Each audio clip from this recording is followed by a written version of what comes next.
Hello, my friends, and welcome to another Devotional Connection. I have a Bible story that I was reading today that I really don't like. And it's found in Genesis chapter 16, and it's the story of Hagar and Ishmael, Abraham and Sarah, and the whole debacle that happened with Abraham sleeping with his wife's Egyptian slave Hagar at her request, Hagar conceiving a child, Abraham and Sarah getting into it because Sarah realizes that her slave is pregnant and she's going to treat me bad, and her son is going to be the firstborn and have the property and all of the things that come to a firstborn child. And the Bible flat out says in verse 6, Sarah mistreated Hagar, and Hagar fled from her. So, verse 7 continues that the angel of the Lord found Hagar in a spring in the desert, and it was a spring behind the road of Shur. And Hagar said, "Where have you come?" The angel said, "Where you come from, and where are you going?" And she said, "I'm running away." And the angel says, "Go back to your mistress and submit to her." I don't like the implications of that. He continues to say, "I will increase your descendants so much that they will be too numerous to count." But I don't like the implications of that story. There's a lot here. There's a lot to Father Abraham sleeping with somebody that wasn't his wife. There's a lot to a slave having to submit her body to a man that's not her husband. There's a lot to getting away from the mistreatment finally, and then the angel of the Lord says, "Go back." There's a lot to this story that I do not like, but we have to deal with it. One of the things I do like in this story, though, is what God says to her. "I will increase your descendants so much that they will be too numerous to count. You will survive, and so will your children." Whatever you're going through, whatever you're facing, I will be with you. She ends talking to God and says, "You are the God who sees me. I now have seen the one who sees me." And she goes back.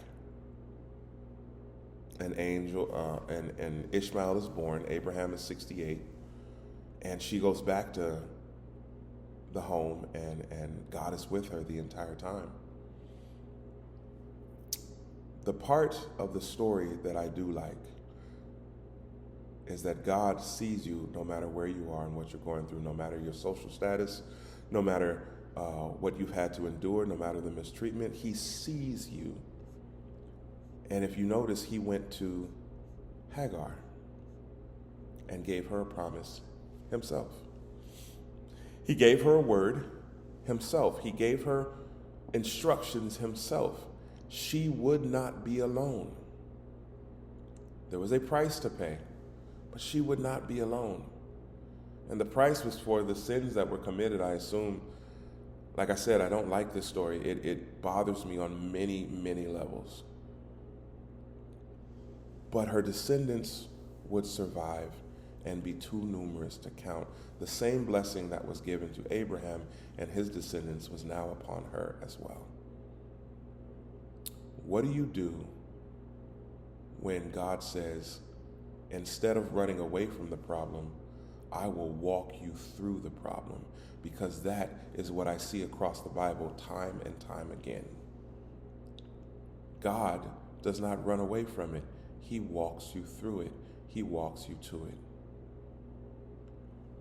If you look at the story of Elijah running away from Queen Jezebel, he goes out, he eats, he sleeps, he meets God in the mountain, and God asks him, "What are you doing? We just got done with the prophets of Baal, and you're running away? Have you forgotten who I am? Have you forgotten what I am? Go back. Do the job I'm asking you to do." Psalms 23, one of the most famous Psalms. "Yea, though I walk through the valley of the shadow of death." It doesn't say I walk around. It doesn't say I divert my path. It says I walk through it.